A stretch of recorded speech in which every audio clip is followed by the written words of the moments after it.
भारत पाकिस्तान संबंध हम पढ़ रहे थे और भारत पाकिस्तान संबंध में जो सबसे जटिल विषय बना हुआ है वो है कश्मीर समस्या। देश की आज़ादी और फिर विभाजन के परिणाम स्वरूप उपजी ये समस्या और अभी तक इसका समाधान नहीं हो पाया है। आज भी जो भारत पाकिस्तान के तल्ख रिश्ते हैं उसमें ये समस्या अभी भी सर्वोपरि बनी हुई है। तो एग्जैक्ट ये प्रॉब्लम क्या है पहले तो ये समझेंगे।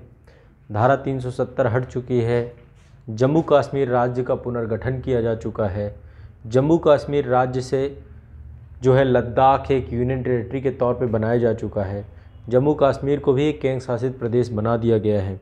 इसके बावजूद भी समस्या अभी ज्यों का त्यों है, कोई बहुत बड़ा अंतर नहीं है। पहले समझते हैं जम्मू कश्मीर है कितना, ठीक है। जब तक हम जम्मू कश्मीर को नहीं समझेंगे, टोटल यदि हम देखें जो टोटल कश्मीर है, ये पूरा आप देख रहे हैं, पहले मैं पूरा कंप्लीट कश्मीर आपको दिखाता हूँ। ये कंप्लीट कश्मीर है, मैं रेड कलर से ये लाइन आपकी ड्रॉ कर रहा हूँ। राजा हरि सिंह के समय ये था, ये अफगानिस्तान से बॉर्डर ऊपर साझा होती है।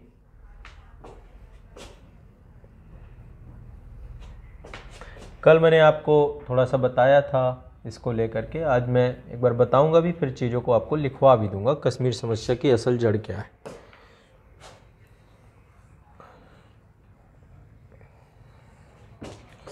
नीचे जो है आपका हिमाचल प्रदेश से सीमा साझा करता है, ये है आपका जम्मू कश्मीर। अब इसमें ये टोटल 100% है लैंड। जम्मू कश्मीर के टोटल 100% हिस्से का 46% हमारे पास है, केवल 46% ही हमारे पास है। तो बाकी किसके पास है, जिसमें से लगभग 36% हिस्सा पाकिस्तान के पास है और 19% हिस्सा चीन के पास है। यानी कि जम्मू कश्मीर राज्य में 3 देशों की उपस्थिति है, जबकि पूरा का पूरा हिस्सा भारत का ही है, बट 3 देशों की उपस्थिति है यहाँ पे, ठीक है। अब इनमें थोड़ा सा हम समझते हैं, आमतौर पे पीओके क्या है ना, पॉक ऑक्यूपाइड कश्मीर की बात करते हैं। तो पीओके में 2 क्षेत्र हैं आपके, एक तो ये आज़ाद जम्मू कश्मीर बोलते हैं पाकिस्तान वाले इस बात को, इस हिस्से को, ठीक है। यहाँ को इसको मैं ग्रीन कलर से दिखा देता हूँ, ये हिस्सा, ठीक है। एक ये हिस्सा, इसमें 3 ज़िले हैं जो पाकिस्तान के हैं, पाकिस्तान में अवस्थित है। मैं अभी इनके बारे में दिखाऊंगा आपको। दूसरा ये वाला हिस्सा जो पीओके का है, इसको गिलगिट बाल्टिस्तान का क्षेत्र बोलते हैं। सक्सकाम वैली जो ये है, ये गिफ्ट की गई है चीन को, इतना हिस्सा चीन को इसने गिफ्ट कर दिया। यहीं से जो पाकिस्तान चीन इकोनॉमिक कॉरिडोर है यहीं से बन रहा है, ठीक है। तो ये सक्सकाम वैली जो है ये क्या की गई है, चीन को दे दी गई है। तो चीन के पास ये क्षेत्र भी है और चीन के पास ये 1962 का जो युद्ध हुआ था उसमें ये क्षेत्र चीन के हिस्से में चला गया। गलवान वैली का जो विवाद है कुछ इसी क्षेत्र का विवाद है। यहाँ पे एक झील है प्योंगयांग झील, वहीं पर ये पूरा का पूरा मैटर है और ये लगातार जो है ये हिस्सा आपका ये लाइन ऑफ एक्चुअल कंट्रोल है, इसको LAC कहते हैं, लाइन ऑफ एक्चुअल कंट्रोल है, ठीक है। यहाँ पे जो ये लाइन देख रहे हैं इसको LOC बोलते हैं, ठीक है। अब देखिए यहाँ पर समझिएगा, 2 तरीके की जो बॉर्डर में चेक पोस्ट होती हैं, एक होती है FDL और दूसरी होती है IBL, ठीक है।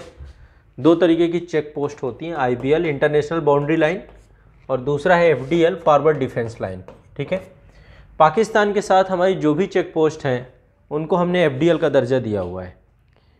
हमने IBL का दर्जा इसलिए नहीं दिया है क्योंकि IBL उन देशों के साथ है जिसके साथ भारत के साथ कोई सीमा विवाद नहीं है।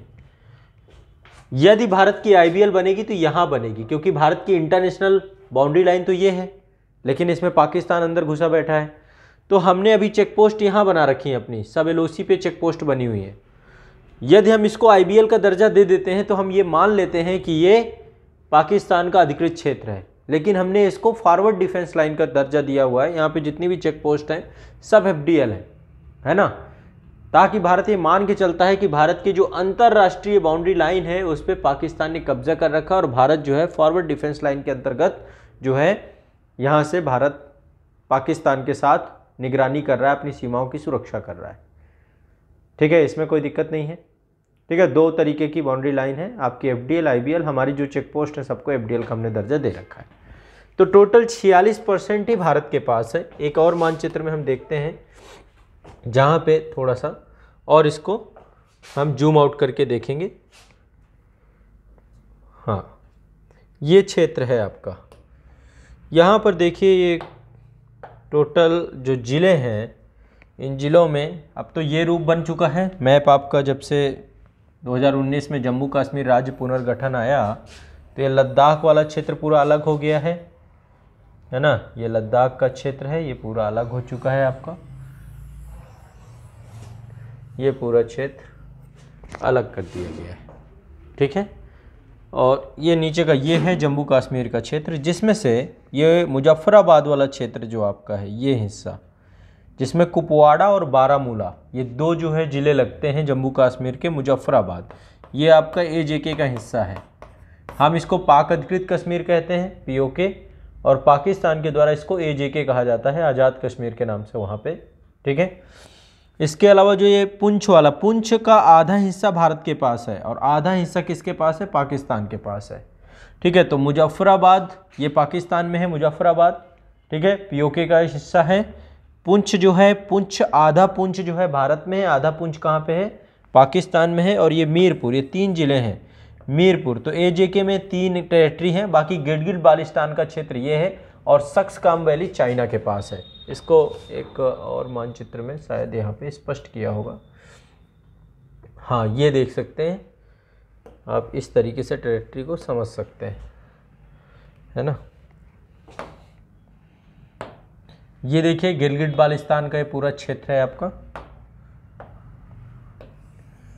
ये हिस्सा भी पाकिस्तान का था, लेकिन पाकिस्तान ने इस हिस्से को दे दिया। ये हिस्सा जो ऊपर का है, सियाचिन ग्लेशियर वाला क्षेत्र, यहाँ पे ये भारत के अंतर्गत है, भारत के आधिपत्य में।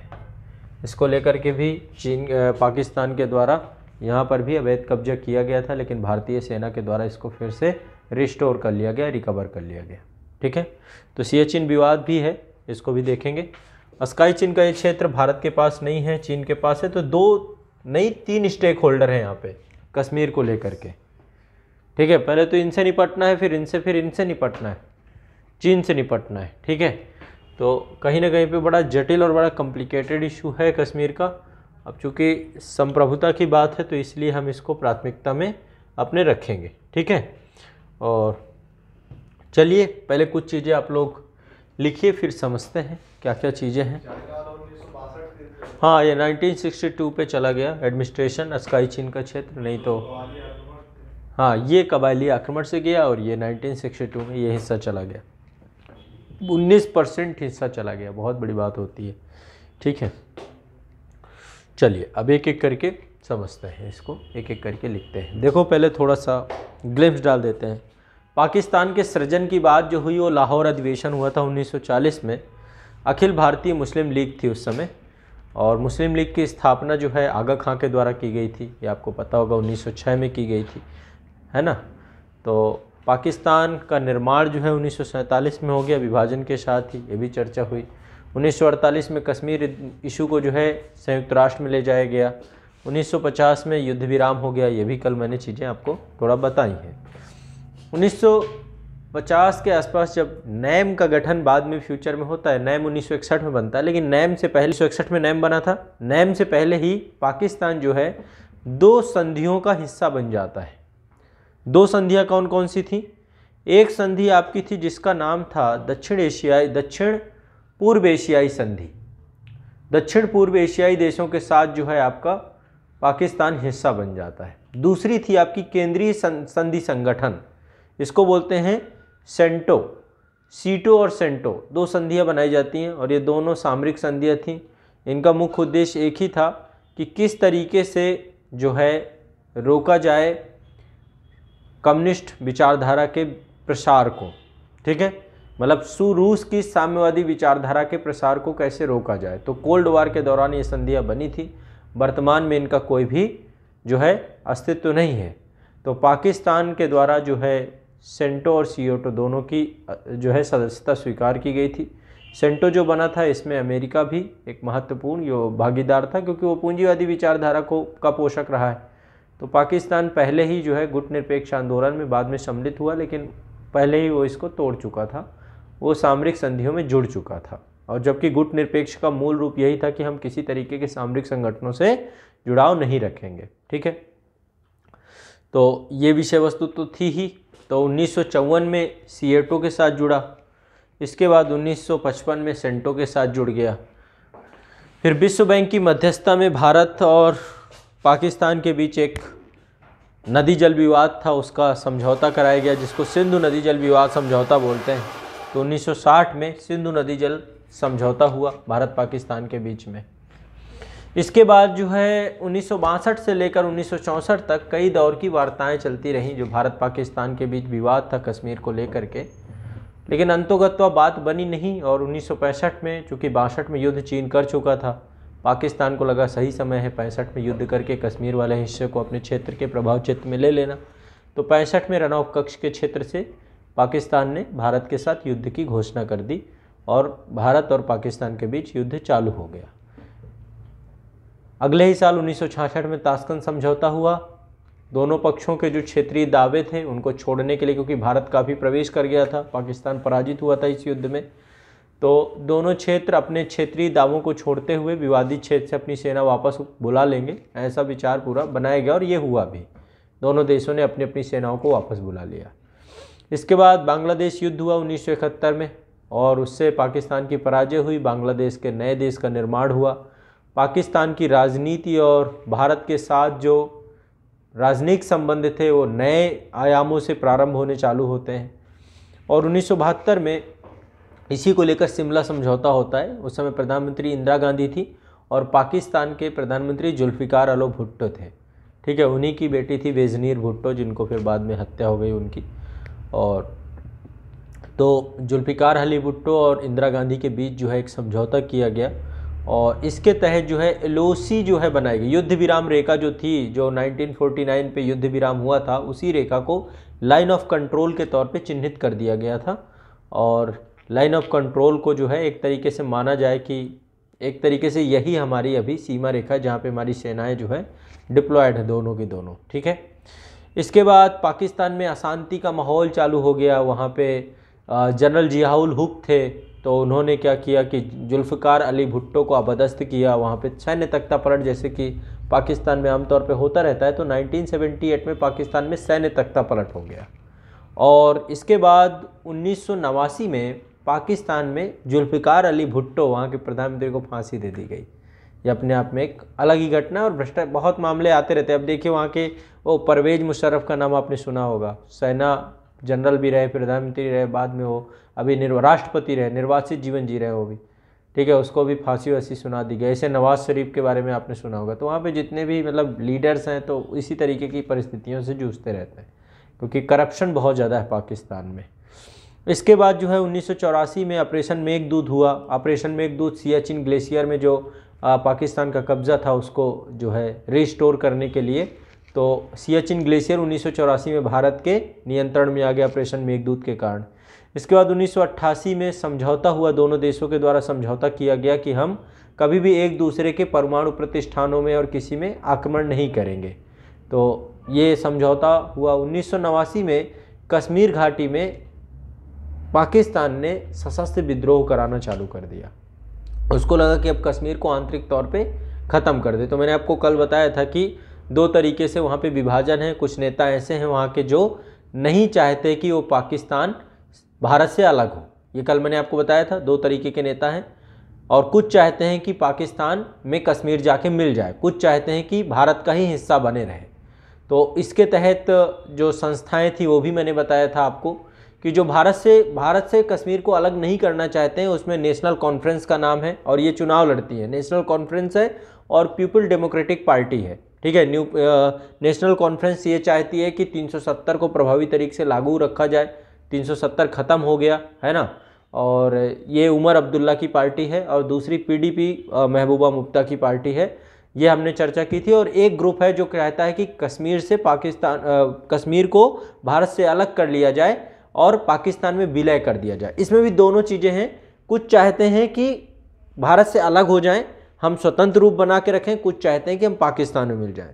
जो पाकिस्तान में मिलने की मांग कर रहे हैं उसमें भी दो तरीके के ग्रुप हैं, एक है जो अहिंसक माध्यम अपना रहे हैं, दूसरा ग्रुप है जो सशस्त्र विद्रोह अपना रहा है। ठीक है, जो अहिंसक विद्रोह है उसमें हुर्रियत कॉन्फ्रेंस है, सही, इसमें सैयद अली गिलानी है और एक नेता और है इसमें मीर वाइज अफर फारूक है।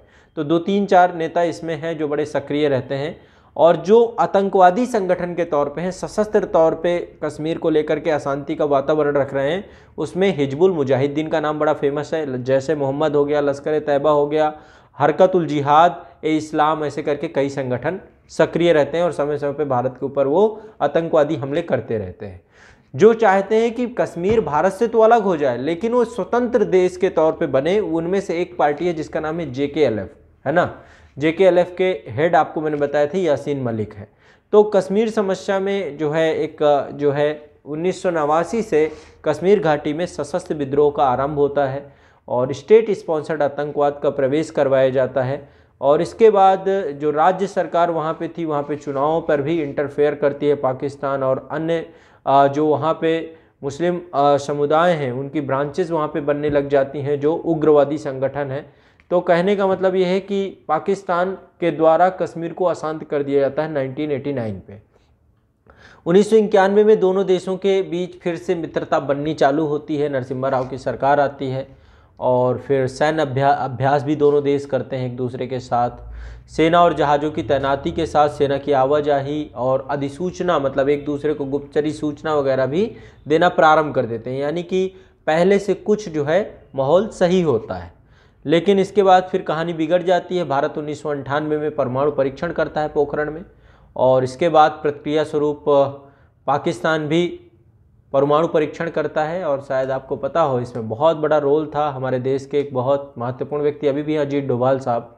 और अजीत डोभाल साहब बहुत समय तक वहाँ रहे पाकिस्तान में, इसी दौरान रॉ के जो है एक, और काफ़ी उन्होंने कोशिश की। यदि अजीत डोभाल सफल हो पाते तो शायद पाकिस्तान परमाणु परीक्षण नहीं कर पाता, लेकिन उस समय की राजनीति भारत की कुछ ऐसी थी कि इनकी अदूरदर्शिता के कारण से ये पूरा मिशन फेल हो गया। और चगाई पहाड़ियों पर 6 परमाणु परीक्षण पाकिस्तान के द्वारा किए गए थे उस समय। और इसके बाद जो है दोनों देशों में अंतर्राष्ट्रीय प्रतिबंध लग गए, और इसके बाद अब भारत और पाकिस्तान दोनों जो है लंबी दूरी वाली मिसाइल परीक्षण, हमारे यहाँ पे उस समय एक महान व्यक्ति थे अब्दुल कलाम आज़ाद। अब्दुल कलाम आज़ाद जी के द्वारा ही ये पोखरण का जो दूसरा परमाणु विस्फोट है उन्हीं के ही निर्देशन में हुआ था।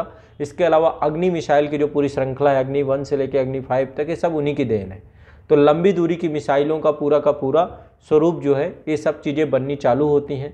इसके बाद फिर अटल बिहारी वाजपेयी की सरकार आती है, उनको लगता है कि माहौल थोड़ा शांत होना चाहिए।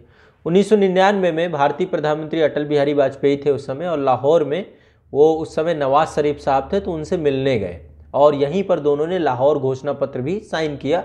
जिसके बाद इन्होंने कहा कि 1972 में जो शिमला समझौता हुआ था, और साथ में हम कोशिश करेंगे कि आपसी प्रतिबद्धता बना के रखें, एक दूसरे के साथ कॉन्फिडेंस बना के रखें। तो कॉन्फिडेंस बिल्डिंग मेजर को लेकर के, CBM को लेकर के इन्होंने काम किया। इसके बाद 1999 में आपको पता है एक घटना और हो गई, कारगिल युद्ध की घटना हो गई, और इससे जितने भी राजनयिक प्रयास किए गए थे फिर विफल हो गए और फिर कहानी वही हो गई। ठीक है, इसके बाद 1999 में पाकिस्तान सेना प्रमुख उस समय थे जनरल परवेज़ मुशर्रफ, इन्होंने सैन्य विद्रोह कर दिया और नवाज शरीफ को हटा दिया, और हटा करके ये खुद मुखिया बन गए वहाँ के। ठीक है, तो परवेज़ मुशर्रफ ने सैन्य तख्ता पलट कर दिया। और इसके बाद जो है इसी दौरान आपको शायद पता हो एक घटना हुई थी, पाकिस्तान में ही एक चरमपंथी समूह था जिसका नाम था हरकत उल मुजाहिदीन, है ना। हरकत उल मुजाहिदीन ने क्या किया, एक तरीके से फिल्मांकन जैसे फिल्मों में होता है, भारतीय वायुसेना का इंडियन एयरलाइंस की फ़्लाइट IC 814 का अपहरण कर लिया गया इसी दौरान पे, और फिर उसको कंधार ले गए, और कंधार ले जाने के बाद जो है फिर किसी तरीके से उसमें जो क्या नाम था, मसूद अजहर जो आतंकी था उसको छुड़वाया गया, पूरा फिल्मी स्टाइल पे हुआ। ठीक है, तो एक घटना ये भी देखने को मिली। इसके बाद संबंध और ख़राब हो गए। इसके बाद 2001 में श्रीनगर में कश्मीर विधानसभा में हमला कर दिया गया, मतलब कश्मीर की विधानसभा जो थी वहाँ पे हमला हो गया स्टेट असेंबली में। इससे 38 लोगों की मृत्यु हो गई और नियंत्रण रेखा में तनाव और तेज़ी से बढ़ गया। ठीक है, इसके बाद फिर से नवाज शरीफ भारत आते हैं। ठीक है, वो माफ़ करिएगा, नवाज शरीफ नहीं, परवेज़ मुशर्रफ, क्योंकि सैन्य तख्ता पलट हुआ तो फिर अटल बिहारी वाजपेयी उस समय भारत में थे और वाजपेयी और पाकिस्तानी राष्ट्रपति थे उस समय परवेज़ मुशर्रफ, दोनों की आगरा में शिखर वार्ता होती है और प्रयास करते हैं कि कश्मीर मुद्दे पर समझौता किया जाए, लेकिन फिर मुद्दा वही गतिरोध रहता है।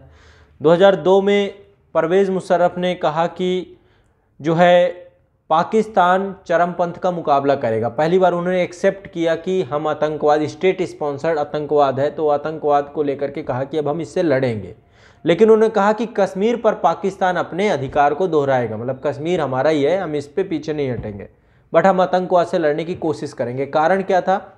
9/11 हो चुका था जो है अमेरिका में, तो अमेरिका की दखलंदाजी बढ़ गई थी और अमेरिका ने पाकिस्तान आतंकवाद के नाम पे फंडिंग लेना चालू कर दिया कि मैं आतंकवाद को समाप्त करूंगा, तो अमेरिका ने उसको पैसा देना चालू कर दिया, खूब सब कुछ मुहैया कराना चालू कर दिया।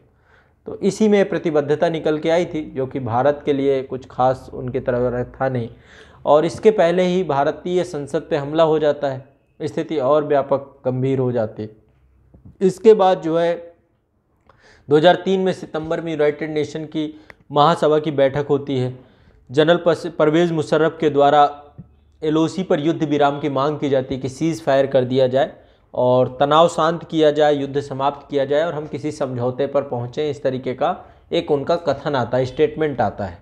इसके बाद जो है 2004 में अटल बिहारी वाजपेयी और परवेज़ मुशर्रफ दोनों इस्लामाबाद पे मिलते हैं, क्योंकि सार्क शिखर सम्मेलन था, 12वां सार्क शिखर सम्मेलन था। तो इसमें भारतीय प्रधानमंत्री और पाकिस्तानी राष्ट्रपति दोनों जो है आपस में मिलते हैं, बात करते हैं, विदेश सचिवों की वार्ता होती है, लेकिन तब भी कोई बहुत सारी चीज़ें होती नहीं हैं, छोटी मोटी बातें होकर ख़त्म हो जाता है। इसके बाद 2006 में भारत ने जम्मू कश्मीर की स्थिति में सुधार करने के लिए अपने 5,000 सैनिकों को वापस बुला लिया, ठीक है। और ये भी था कि दोनों देश जो है सियाचिन ग्लेशियर से अपनी सेनाएं वापस हटाएंगे, लेकिन ये बात भी भारत ने भी स्वीकार नहीं की। इसके बाद सितंबर में राष्ट्रपति परवेज़ मुशर्रफ और प्रधानमंत्री नरेंद्र मोदी के बीच में भारत पाकिस्तान संस्थागत आतंकवादी रोधी तंत्र स्थापित करने पर सहमति व्यक्त की गई कि हम दोनों मिल करके आतंकवाद से अब लड़ेंगे, हम एक ऐसा सिस्टम बनाएंगे, एक ऐसा मैकेनिज्म बनाएंगे जिसमें हम दोनों आपस में लड़ें।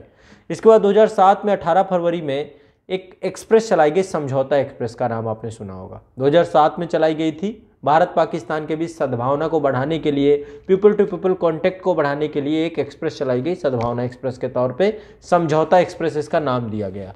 लेकिन हुआ क्या? बम विस्फोट हो गया इसमें, और बम विस्फोट होने के कारण से 68 लोगों की मृत्यु हो गई और इसके कारण से कहानी और बिगड़ गई, ठीक है। इसके बाद जो है लगातार स्थिति बिगड़ती गई, लेकिन 2008 में भारत ने एक समझौता किया और लगभग $7.6 अरब का समझौता था ये, गैस पाइपलाइन समझौता, जिसको हम तापी परियोजना बोलते हैं। इसमें तुर्कमेनिस्तान, अफगानिस्तान, पाकिस्तान और इंडिया, इन तीनों के बीच में एक समझौता था, एक ढांचागत समझौता था, जिसमें एक पाइपलाइन बिछानी थी और जिससे मध्य एशिया से ये गैस जो है सभी देशों तक पहुंच सके। लेकिन मुद्दा वही था कि फिर पाकिस्तान बीच में था और ये भी अभी तक वहीं पर पड़ा हुआ है, क्योंकि संबंध अच्छे नहीं है, ठीक है। इसके बाद आपको पता होगा 26/11 हो गया, सशस्त्र बंदूकधारी मुंबई के कई स्थानों पर आकर के उन्होंने पूरे मुंबई को बंदूक की नोक पे जो है दहला दिया, और इसके बाद जो है फिर उसको लेकर संबंध पूरी तरीके से बिगड़ गए। भारत ने फिर किसी तरीके से संबंधों को स्पष्ट करने के लिए प्रयास नहीं किए, ठीक है। इसके बाद 2009 में एक बार मनमोहन सिंह की और यूसुफ रजा गिलानी थे, उस समय दोनों की मुलाकात होती है। गुट निरपेक्ष आंदोलन का जब शिखर सम्मेलन था उसमें दोनों मिलते हैं, लेकिन वहाँ पर भी कोई बात बनती नहीं है। हर बार बस यही होता था कि LOC पे अब सीज फायर नहीं करेंगे, ये नहीं करेंगे, वो नहीं करेंगे, बट कोई ना कोई उल्लंघन तो वहाँ पे करता ही था। इसके बाद जो है आपको पता होगा कि फिर 2014 में जब मौजूदा सरकार आई तो इसने भारत पाकिस्तान के रिश्तों को बेहतरी बनाने का प्रयास किया। मोदी जी ने सबसे पहले सार्क सम्मेलन के सभी अतिथियों को बुलाया, उसमें पाकिस्तान भी भारत आए, लेकिन कहानी वही थी कि चीज़ें समझ में नहीं आई। और आपको पता होगा 2015 में, दिसंबर 2015 में मोदी जी नवाज शरीफ के जन्मदिन में उनकी पोती की शादी थी, है ना, उस शादी पर लाहौर पे आश्चर्यजनक तरीके से उतरे। उससे संबंध और थोड़ा सा था कि बेहतरी की ओर चलेंगे, लेकिन जुलाई 2016 में जैसे ही संबंध अच्छे होते हैं, मैं आपको बताता हूँ, इसमें फिर आतंकवाद, सेना, ISI ये सब आके खड़े हो जाते हैं, क्योंकि वहाँ पे सत्ता के कई केंद्र हैं पाकिस्तान में। कल मैंने आपको ये चर्चा की थी कि मल्टीपल जो वहाँ पे ग्रुप्स हैं, पॉइंट हैं। तो जुलाई 2016 में भारतीय सैनिकों के ऊपर हमला होता है हिजबुल मुजाहिदीन के। पहले वहाँ पे होता क्या है कि भारतीय सैनिकों के द्वारा एक आतंकी को मारा जाता है जिसका नाम था बुरहान वानी, नाम आपने सुना होगा। उसको मार दिया जाता है, जिसके कारण से कश्मीर में महीनों तक भारत विरोधी प्रदर्शन होने चालू हो जाते हैं। ठीक है, ये भी पाकिस्तान द्वारा स्टेट स्पॉन्सर्ड थे। तो जुलाई में क्या होता है, बुरहान वानी को मारा जाता है, और उसके बाद जो है सितंबर 2016 में उरी में हमला हो जाता है। उरी में भारतीय सेना के बेस में घुस करके 18 सैनिकों को मार दिया जाता है, आग लगा के कैंप वगैरह जला दिए जाते हैं। उसके बाद जो है उसमें 4 हमलावर जो आए थे वो भी मारे जाते हैं। इसके बाद 11 दिन बाद जो है भारतीय सेना के द्वारा जो है वहाँ पर लॉन्च पैड पे, जितने भी लॉन्च पैड हैं जहाँ से आतंकी संगठन भारत आते हैं, उन सब क्षेत्रों पे क्या किया गया, सर्जिकल स्ट्राइक की गई। ठीक है, इसके बाद फिर एक दुखद घटना आ जाती है, फिर संबंध खराबी होते हैं। इसके बाद फिर दुखद घटना 14 फरवरी 2019 को पुलवामा अटैक होता है। पुलवामा अटैक के बाद फिर उसके लगभग 12 दिन बाद 26 फरवरी 2019 को जो है एयर स्ट्राइक की जाती है। तब से संबंध अब तक पूरी तरीके से तल्खी हैं। ठीक है, भारत कहता है कि आतंकवाद और वार्ता दोनों एक साथ नहीं चल सकती है। ठीक है, मौजूदा संबंधों की ये स्थिति है। अभी पाकिस्तान से किसी भी स्तर पे हम कोई डिप्लोमेटिक रिलेशन नहीं बना रहे हैं, कोई भी वार्ता करने की स्थिति में नहीं है, और हम चाहते हैं कि जब तक पाकिस्तान पूरी तरीके से कॉन्फिडेंस में हमें नहीं लेता कि वो आतंकवाद को पूरी तरीके से अपनी सरजमी पर ख़त्म करेगा और साथ ही भारत विरोधी गतिविधियाँ जो वहाँ पे चल रही हैं उनको समाप्त करेगा, तब तक भारत उससे किसी तरीके से कोई भी किसी भी तरीके का, ठीक है। इसके अलावा चीन की एंट्री जो हुई है उससे भी भारत का थोड़ा सा आपत्ति है कि भाई आप इसमें चीन की एंट्री को ख़त्म करें। ये कई मैटर हैं भारत पाकिस्तान इशू को लेकर। मैं अब आप लोगों को पढ़ा रहा था कश्मीर विवाद, कल हमारी चर्चा यही हुई थी कश्मीर विवाद को लेकर के। तो ये तो पृष्ठभूमि हो गई, मैंने शुरू से अंत तक आपको एक पृष्ठभूमि बता दी। अब कश्मीर विवाद के बारे में कल मैंने आपको कश्मीर विवाद भी समझा दिया था कि क्या मैटर था, क्या राजा हरि सिंह और ये सारी चीज़ें। अब एक एक करके क्रम से चीज़ों को लिखते जाएंगे, आपको समझ में भी आता जाएगा। लिखिए। हाँ हाँ बिल्कुल, मुजफ्फराबाद में चुनाव वगैरह होते रहते हैं। पाकिस्तान बिल्कुल, वहाँ लोग रहते हैं और क्या, लोग रहते हैं, चुनाव भी होता है। क्या पाकिस्तान की, सब कुछ पाकिस्तान की। पाकिस्तान इस पूरे क्षेत्र को अपने नक्शे में दिखाता है, ये वाले क्षेत्र को, इसको नहीं दिखाता, ये दिखा देता है पूरा। ठीक है, तो कई बार आप देखते होंगे कश्मीर का गूगल में कई बार ये फ़ोटो आता है, क्योंकि हम स्वीकारते नहीं, आपत्ति दर्ज करते हैं। ठीक है, चलिए लिखिए, हेडिंग डालिए कश्मीर विवाद, लिख डाल रखा है। लिखिए, सन 1947 में जम्मू कश्मीर का शासक राजा हरि सिंह था। सन 1947 में, बाकी कहानी सब आपको पता है, मुख्य बिंदु लिखवाऊंगा बस। सन 1947 में जम्मू कश्मीर का शासक राजा हरि सिंह था। स्वतंत्रता के समय देसी रियासतों को 3 विकल्प दिए गए थे। स्वतंत्रता के समय देसी रियासतों को 3 विकल्प दिए गए थे।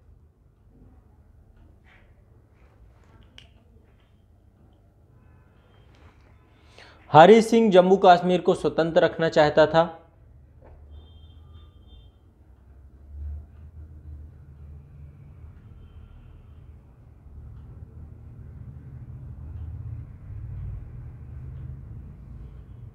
मुस्लिम बहुल प्रदेश होने के कारण पाकिस्तान इस पर अपना दावा कर रहा था।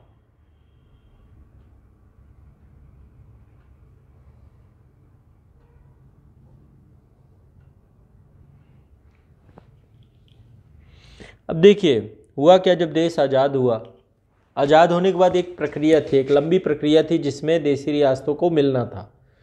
तो देसी रियासतों को मिलने, मतलब कौन पाकिस्तान जाएगा कौन भारत जाएगा, उससे बीच में कि व्यापार, परिवहन, जनता को कोई दिक्कत ना हो, है ना, किस तरह की समस्या ना हो, इसके लिए एक एग्रीमेंट और था जिसका नाम था स्टैंड स्टिल एग्रीमेंट, है ना। ये एक मतलब अस्थायी समझौता था। अस्थायी समझौता का मतलब यदि कोई भी रियासत किसी देश में मिल जाएगी तो ये समझौता अपने आप ख़त्म हो जाएगा। ठीक है, तो ये स्टैंड स्टिल एग्रीमेंट का मतलब कि यथास्थिति बनी रहे वैसी ही जैसे अंग्रेजों के समय थी, इससे जनता परेशान ना हो। ऐसा ना हो भाई ये जो है ट्रांसपोर्टेशन बंद कर दिया जाए या फिर कुछ ऐसा बंद किया जाए। तो एक एग्रीमेंट ये भी साइन किया गया था, ठीक है, सभी के बीच में, पाकिस्तान हो, भारत हो और देसी रियासतें हो, सबके बीच में ये जो है किया गया था। और ये होता कि जो जिस पे मिल जाएगा बाद में जो है ये समझौता उसका ख़त्म होता जाएगा। ठीक है, तो लिखिए, मुस्लिम बहुल प्रदेश होने के कारण पाकिस्तान इस पर अपना दावा कर रहा था। स्वतंत्रता के समय देसी रियासतों के द्वारा तो देखो इनको दो जो है पत्रों पर साइन करने थे। पहला था स्टैंड स्टिल एग्रीमेंट, ठीक है। दूसरा क्या था, इंस्ट्रूमेंट ऑफ एनेक्सेशन। एक्सेशंस में मतलब विलय पत्र, है ना, कि यदि आप किसी रियासत में, कोई रियासत पाकिस्तान में या भारत में विलय हो जाएगी तो उसका स्टैंड स्टिल एग्रीमेंट खत्म हो जाएगा अपने आप। स्टैंड स्टिल एग्रीमेंट था कि स्थिति को यथासाध्य बनाए रखे, और दूसरा इंस्ट्रूमेंट ऑफ एक्सेशन था कि आप किसी न किसी क्षेत्र में विलय कर चुके हैं अपना।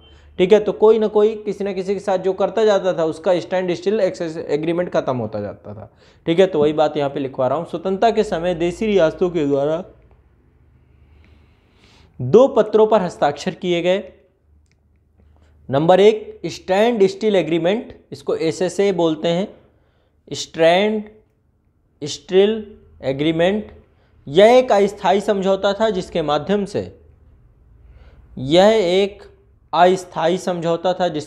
से व्यापार एवं परिवहन को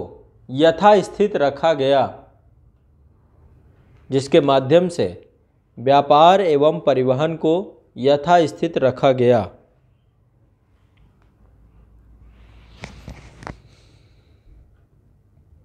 नंबर 2 इंस्ट्रूमेंट ऑफ एक्सेशन, इसको IOA बोलते हैं, इंस्ट्रूमेंट ऑफ एक्सेशन।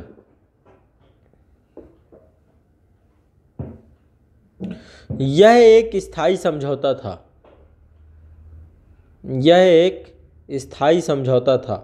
जिसके माध्यम से संप्रभुता का हस्तांतरण किया गया।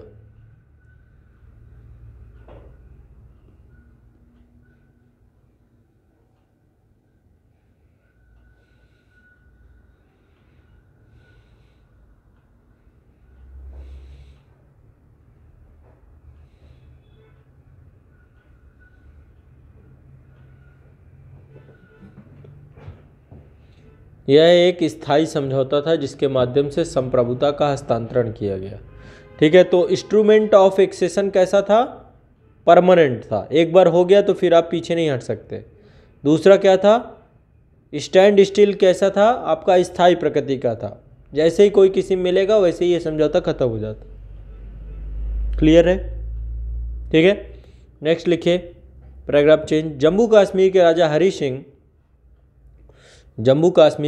हरि सिंह जम्मू कश्मीर को स्वतंत्र रखना चाहते थे, इसलिए पाकिस्तान के साथ स्टैंड स्टिल एग्रीमेंट पर हस्ताक्षर किए। ठीक है, इंस्ट्रूमेंट ऑफ एक्सेशन पे नहीं किया था उन्होंने, पाकिस्तान के साथ स्टैंड स्टिल एग्रीमेंट पर हस्ताक्षर किए।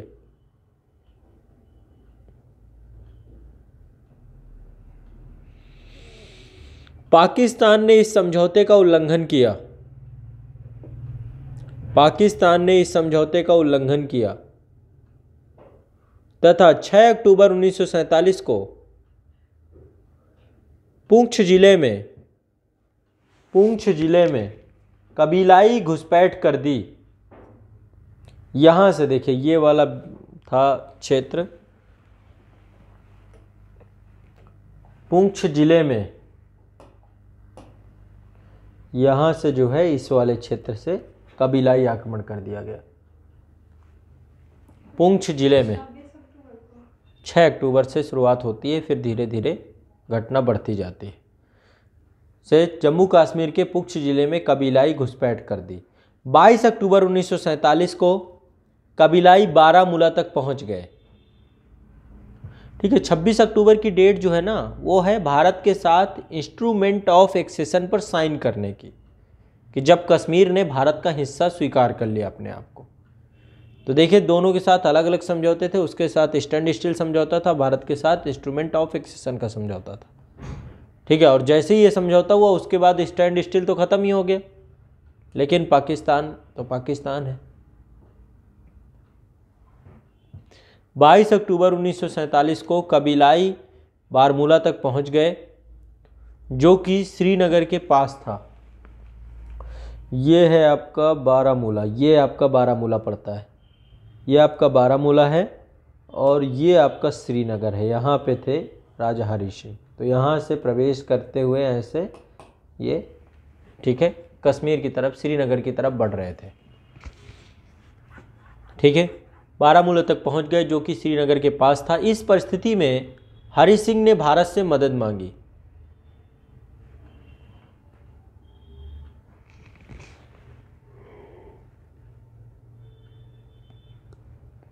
प्रारंभ में भारत ने मदद देने से इनकार कर दिया। प्रारंभ में भारत ने मदद देने से इनकार कर दिया क्योंकि जम्मू कश्मीर ने भारत के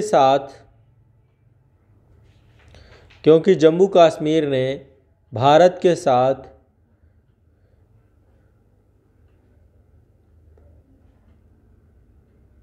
विलय पत्र पर हस्ताक्षर नहीं किए थे।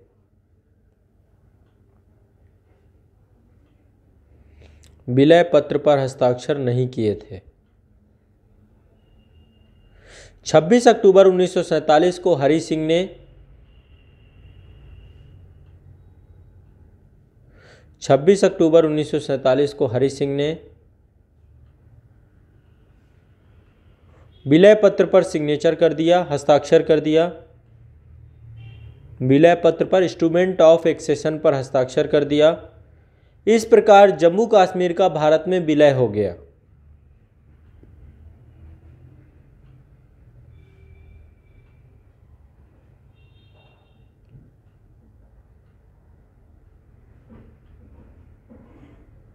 इस तरीके से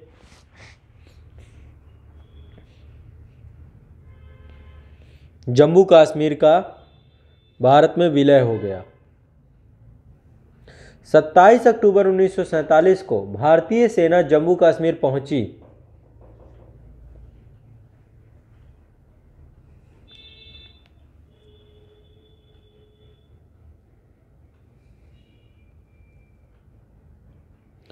तथा युद्ध की शुरुआत हुई।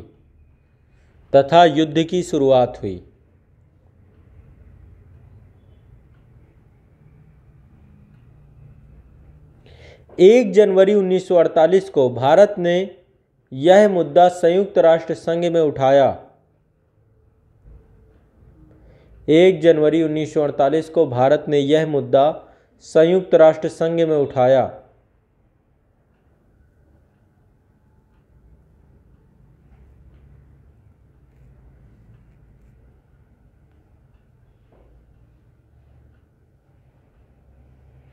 संयुक्त राष्ट्र संघ के द्वारा इस मुद्दे पर 5 सदस्यीय समिति United nation commission on India Pakistan UNCIP, संयुक्त राष्ट्र ने इस मुद्दे पर 5 सदस्यीय समिति United nation commission on India Pakistan UNCIP का गठन किया।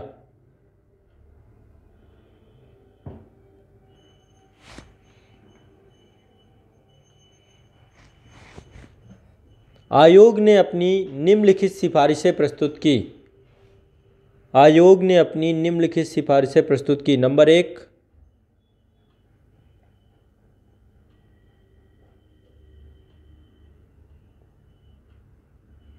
नंबर 1, शीघ्र ही युद्ध विराम की घोषणा की जाए।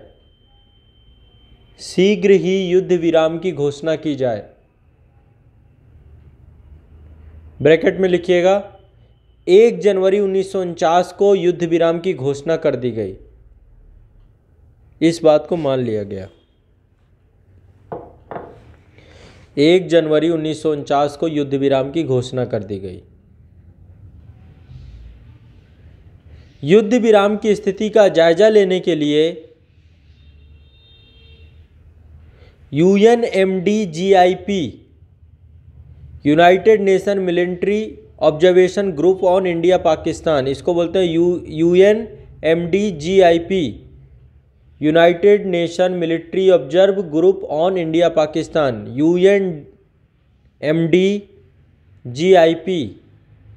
का गठन किया गया कि युद्ध विराम है तो किस हद तक है।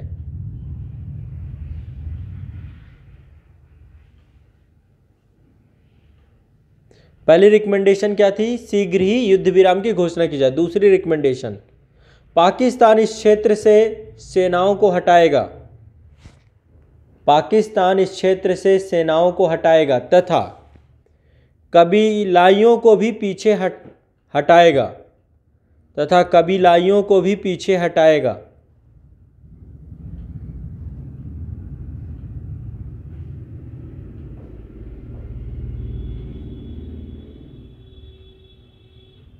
कबीलाइयों को भी पीछे हटाएगा। नेक्स्ट पॉइंट, तदुपरांत भारत इस क्षेत्र से अपनी सेना हटाएगा, तदुपरांत भारत इस क्षेत्र से अपनी सेना हटाएगा, परंतु भारत इतनी सेनाएं इस क्षेत्र में रख सकता है, भारत इतनी सेनाएं इस क्षेत्र में रख सकता है जो कानून व्यवस्था बनाए रखने के लिए आवश्यक हों,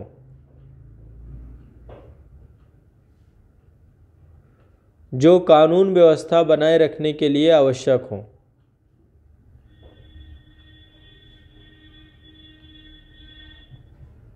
नेक्स्ट, इस क्षेत्र में एक जनमत संग्रह करवाया जाना चाहिए। तो 4 ये आपकी टोटल सिफारिशें थी। इस क्षेत्र में एक जनमत संग्रह करवाना जाना चाहिए। क्या हुआ होगा इन सिफारिशों का? भारत और पाकिस्तान ने दोनों ने रिजेक्ट कर दिया। तो लिखिए, इन सिफारिशों को भारत और पाकिस्तान ने नकार दिया। इन सिफारिशों को भारत और पाकिस्तान ने नकार दिया। इसके पश्चात 3 अन्य विदेशी प्रयास किए गए। इसके पश्चात 3 अन्य विदेशी प्रयास किए गए। नंबर 1, मैकनॉटन प्रस्ताव, मैकनॉटन प्रस्ताव। नंबर 2, आवन डिक्सन आयोग, आवन डिक्सन आयोग। नंबर 3, ग्राहम आयोग, नंबर 3, ग्राहम आयोग।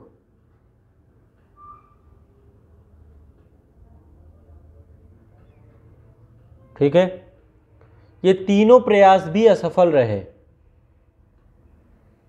तीनों प्रयास भी असफल रहे।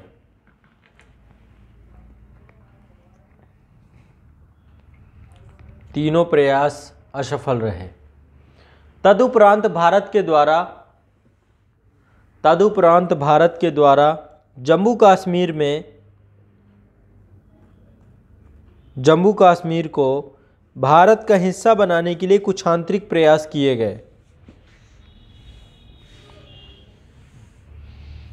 भारत का हिस्सा बनाने के लिए कुछ आंतरिक प्रयास किए गए। नंबर 1,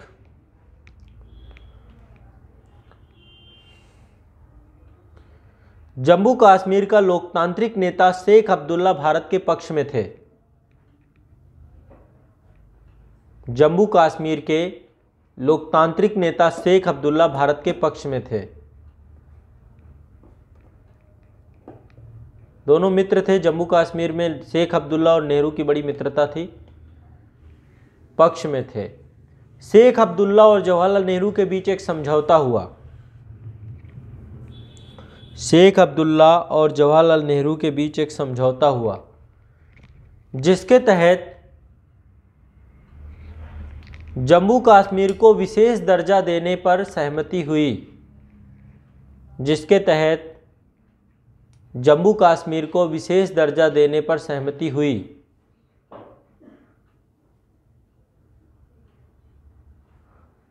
और जम्मू कश्मीर स्वयं का संविधान बना सकता है,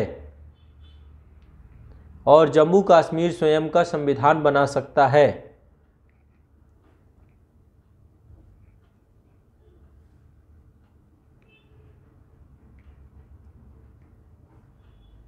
नेक्स्ट, सन 1951 एडी में, सन 1951 एडी में इसके लिए संविधान सभा का गठन किया गया। सन 1951 एडी में इसके लिए संविधान सभा का गठन किया गया।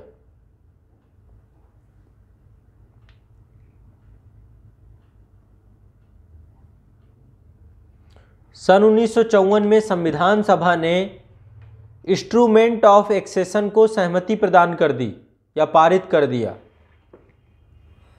सन 1954 में संविधान सभा ने इंस्ट्रूमेंट ऑफ एक्सेशन को पारित कर दिया, मतलब स्वीकार लिया। तो देखिए राजा हरि सिंह ने तो साइन किए ही थे, बल्कि वहां की संविधान सभा ने भी इसको एक्सेप्ट कर लिया।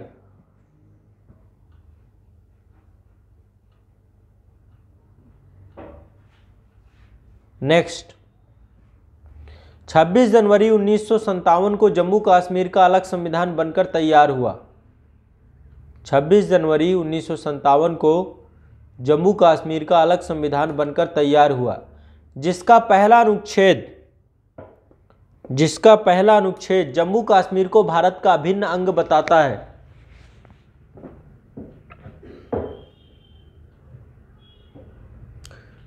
तो ये आंतरिक प्रयास थे, मतलब आंतरिक प्रयास में हमने वहाँ के संविधान को बनाया, वहाँ के लोगों को द्वारा लोकतांत्रिक चुनाव और लोकतांत्रिक प्रक्रिया के तहत वहाँ के शासक को नियुक्त किया, बताता है। परंतु पाकिस्तान इन्हें स्वीकारता नहीं है, परंतु पाकिस्तान इसे स्वीकारता नहीं है। जम्मू कश्मीर को लेकर पाकिस्तान के तर्क। नंबर 1, पहला क्या है, कश्मीर का कहना क्या है कि जम्मू कश्मीर की जनता पाकिस्तान में मिलना चाहती है क्योंकि ये मुस्लिम बहुल राज्य है। तो पहला तर्क लिखिए पाकिस्तान का कि जम्मू कश्मीर की जनता पाकिस्तान में मिलना चाहती है। जम्मू कश्मीर की जनता पाकिस्तान में मिलना चाहती है क्योंकि यह एक मुस्लिम बहुल राष्ट्र है, क्योंकि यह एक मुस्लिम बहुल राष्ट्र है। नेक्स्ट, अगला पॉइंट,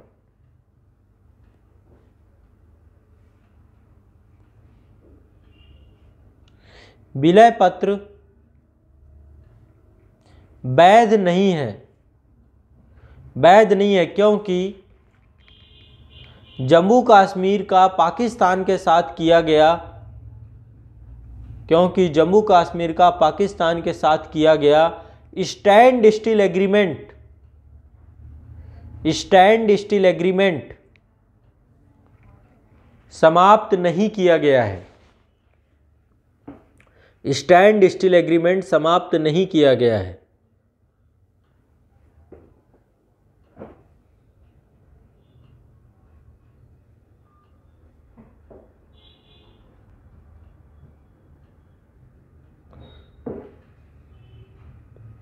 समाप्त नहीं किया गया है और जन विद्रोह के कारण राजा अपनी संप्रभुता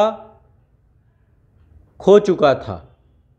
मतलब उनका कहना है कि भाई जनता ने विद्रोह कर दिया तो फिर हरि सिंह ने साइन कर भी लिया यदि इंस्ट्रूमेंट ऑफ एक्सेशन में, तो हम स्वीकारते नहीं क्योंकि उसने अपनी संप्रभुता खो दी थी, सत्ता परिवर्तित हो चुकी थी, कबीलाई जो थे वहीं के लोग थे, वो हमने नहीं भेजे थे। तो पाकिस्तान का कहना है कि जब राजा संप्रभु नहीं है, राजा के पास पावर और अथॉरिटी नहीं है, तो ऐसे में फिर ये साइन उसने किया भी तो क्या मतलब होगा।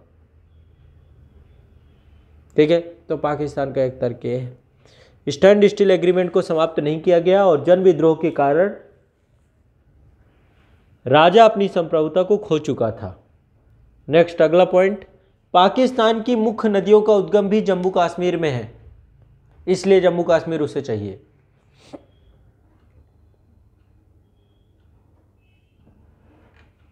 नेक्स्ट, अगला पॉइंट, अगला लिखिए, भारत का प्रत्युत्तर। भारत का प्रति उत्तर, पाकिस्तान के जितने भी तर्क हैं उसमें भारत क्या कहता है? सबसे पहला, भारत का विभाजन धर्म के आधार पर नहीं हुआ है।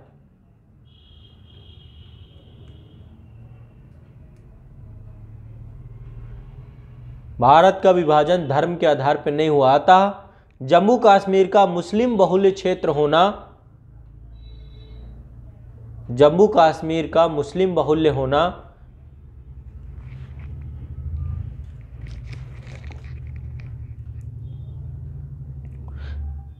मुस्लिम बहुल्य होना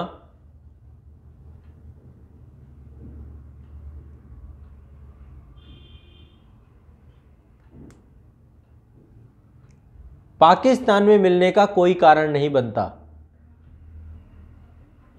पाकिस्तान में मिलने का कोई कारण नहीं बनता, क्योंकि पाकिस्तान से अधिक मुस्लिम भारत में निवास कर रहे हैं। क्योंकि पाकिस्तान से अधिक मुस्लिम भारत में निवास कर रहे हैं। दूसरा कारण, जम्मू कश्मीर का लोकतांत्रिक नेता शेख अब्दुल्ला, जम्मू कश्मीर का लोकतांत्रिक नेता शेख अब्दुल्ला भारत के पक्ष में था, भारत के पक्ष में था, भारत के पक्ष में था।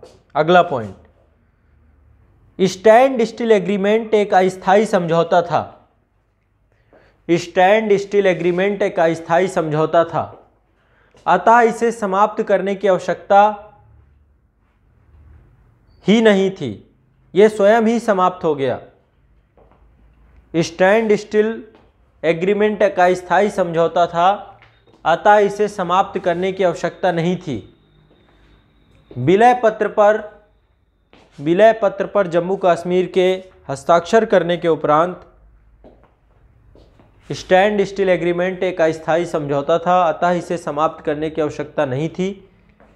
विलय पत्र पर जम्मू कश्मीर के द्वारा हस्ताक्षर करने पर, विलय पत्र पर जम्मू कश्मीर राज्य के द्वारा हस्ताक्षर करने पर यह समझौता स्वयं ही समाप्त हो गया।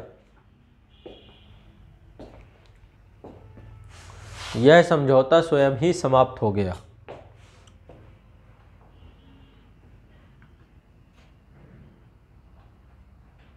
अगला पॉइंट, जम्मू कश्मीर में विद्रोह कबीलाइयों के द्वारा किया गया था। जम्मू कश्मीर में विद्रोह कबीलाइयों के द्वारा किया गया था, जिन्होंने जम्मू कश्मीर की जनता पर भी अत्याचार किए। जम्मू कश्मीर में विद्रोह कबीलाइयों के द्वारा किया गया था, जिन्होंने जम्मू कश्मीर की जनता पर अत्याचार किए। अतः राजा पूर्ण रूप से संप्रभु था। अतः राजा की संप्रभुता का प्रश्न चिन्ह जो उठाते हैं, अतः राजा पूर्ण रूप से संप्रभु था, यानी ये जनता का विद्रोह नहीं था बल्कि कबीलाई विद्रोह था। अगला, नदी जल बंटवारे के लिए एक अलग से समझौता किया जा सकता है। नदी जल बंटवारे के लिए एक अलग से समझौता किया जा सकता है, जो वर्तमान में सिंधु नदी जल समझौते के रूप में उपस्थित है, जो वर्तमान में सिंधु नदी जल समझौते के रूप में उपस्थित है। तो ये दोनों के तर्क हैं। भारत कहता है कि कश्मीर हमारा है, पाकिस्तान का जो अपना तर्क है, भारत का अपना तर्क है। ठीक है, तो आज के लिए इतना ही रखते हैं।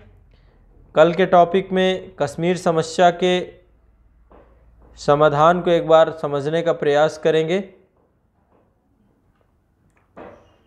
सर यहाँ पे नहीं सर, भारत का विभाजन धर्म के आधार पर नहीं हुआ। हाँ,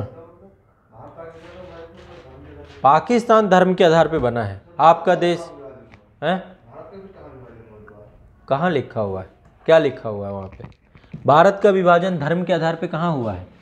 पाकिस्तान का विभाजन धर्म के आधार पे हुआ है। पाकिस्तान और बांग्लादेश का विभाजन नहीं समझे आप।